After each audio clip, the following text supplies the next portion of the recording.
Subscribe to our channel by clicking the subscribe button. Click the bell button and enjoy the latest uploads from our channel. We're headed out into the Atlantic towards international waters, right in the middle of the ocean where trawlers come to ply their trade. The fish they're bringing up to the surface were caught hundreds of meters below. These, for instance, are rat tails. These fisheries first emerged some 20 years ago, at a time when technological advances were making it possible for fishermen to exploit new areas located at great depths, a development which helped make up for the decline of stocks in a number of traditional fisheries. Fishery started in the mid-90s for the Scottish fleet. We looked at it as a way of moving away from traditional species where there was strict quota restrictions to going to fish deep sea where we had no quota restrictions.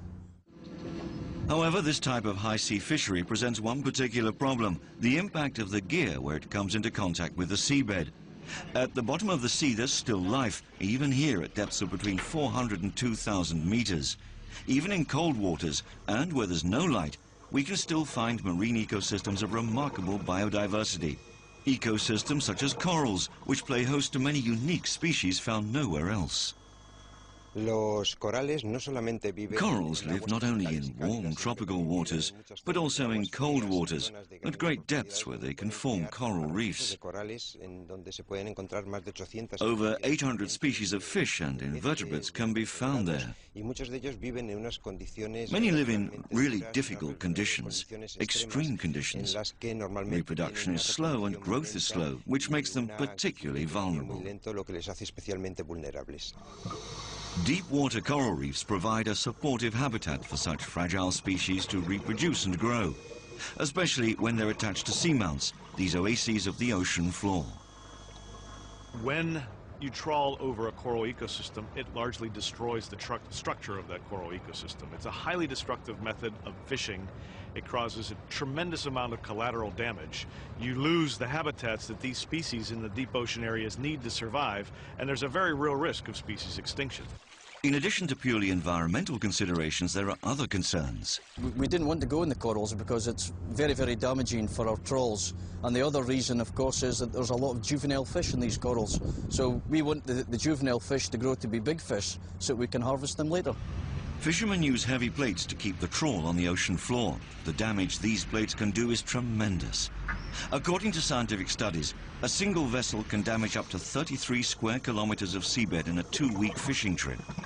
This is what it looks like after the trawl's passage, and this is what it may have looked like before. This is an international problem.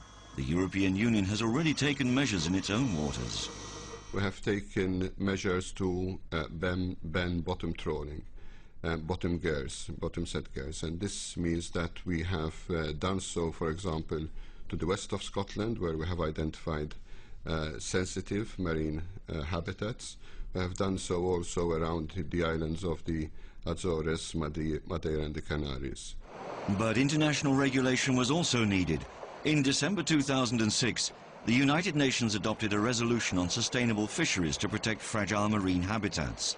During the debate, the European Union worked to get a more ecosystem-based approach to managing these fisheries adopted.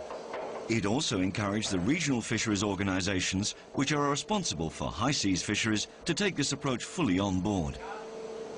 The vulnerable marine ecosystems is one of the highest priorities in international affairs with regard to fishing. And therefore we, as a community, would like to see to it that the relevant regional fisheries management organizations have the clout, the power to take action themselves in order to see to it that destructive fishing practices are eliminated. In those areas such as the Southwest Atlantic, where there are no regional fisheries organizations to regulate high seas fisheries, it's up to each state to take action. Fishermen will therefore have to submit a fishing plan before being allowed to sail. Then it's up to the authorities to make sure that the proposed activities will not affect any vulnerable areas. If they do, the fishermen will have to modify their plans. The European Commission's position is quite balanced, since it allows for protection of fragile ecosystems where these need protecting, but also for ongoing economic activity for our fishermen, which is fundamental for their survival.